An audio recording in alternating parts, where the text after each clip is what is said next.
और चुनावी आहट के बीच केंद्र सरकार की ओर से राम वन गमन पथ से जुड़ी परियोजना की शुरुआत की गई। प्रयागराज के श्रृंगवेरपुर में राम वन गमन पथ से जुड़ी परियोजनाओं के साथ 5,169 करोड़ के नेशनल हाईवे की सौगात दी गई। एक रिपोर्ट आपको दिखाते हैं।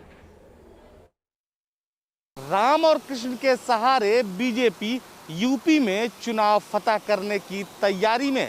यही वजह है कि उसने मथुरा को अपना चुनावी एजेंडा सेट कर लिया है और इसी के बाद मुख्यमंत्री योगी आदित्यनाथ के मथुरा से चुनाव लड़ने की मांग तेज हो गई है। एक तरफ राम मंदिर का निर्माण, मथुरा की मांग, तो दूसरी तरफ राम वन गमन पथ का शिलान्यास। राम के नाम को बीजेपी भुनाती रही है। धर्म में सियासत और सियासत में धर्म बीजेपी की सत्ता का मर्म रहा। ऐसे में राम से जुड़ी धरोहरों को सहेजने के लिए बीजेपी सरकार धर्म, संस्कृति और सियासत का एक और पथ बनाने जा रही है। यूपी चुनाव से पहले राम वन पथ गमन से जुड़ी परियोजना की सौगात दी। ये प्रदेश सरकार की उपलब्धि है और भारत सरकार की उपलब्धि है।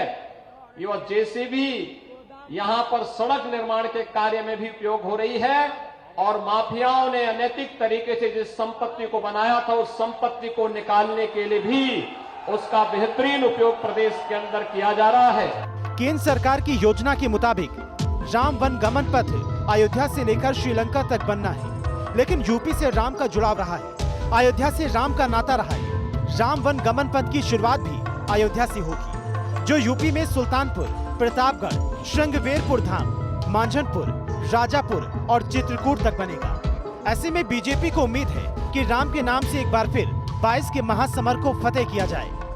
राम वन गमन पथ धार्मिक सांस्कृतिक आस्था का तो केंद्र बनेगा ही, लेकिन बीजेपी की रणनीति है कि आस्था के इसी पथ से लखनऊ की सत्ता तक पहुंचा जाए। ऐसे में बीजेपी को उम्मीद है कि राम एक बार फिर बेड़ा पार करेंगे। 22 का महासमर बीजेपी के लिए किसी भी लिहाज से महाभारत से कम नहीं। ऐसे में बीजेपी इस धर्म युद्ध को फतेह करने की हर रणनीति पर काम कर रही है। फिर बात शासन की हो या विपक्ष पर वार की, पीएम मोदी से लेकर तमाम दिग्गज नेता मैदान में हैं।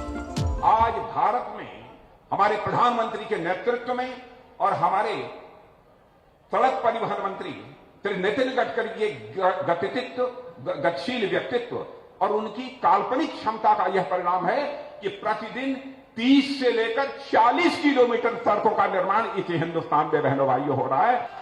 मैंने वो शब्द यूज किया था, डंके की चोट पर कह रहा हूं कि ये भारतीय जनता पार्टी की सरकार है, जो कहेंगे वो करके दिखाएंगे। राम वन गमन पथ धर्म और संस्कृति के लिहाज से ही नहीं, दूर दराज के इलाकों में विकास का भी एक रास्ता बनेगा। ऐसे में बीजेपी को उम्मीद है कि इस पथ के आसपास के लोगों का साथ उन्हें मिल पाएगा। यूं तो राम शुरू से ही बीजेपी के एजेंडे में शामिल रहे हैं। 2 सांसदों की पार्टी राम के सहारे ही देश की सबसे बड़ी पार्टी बन गई।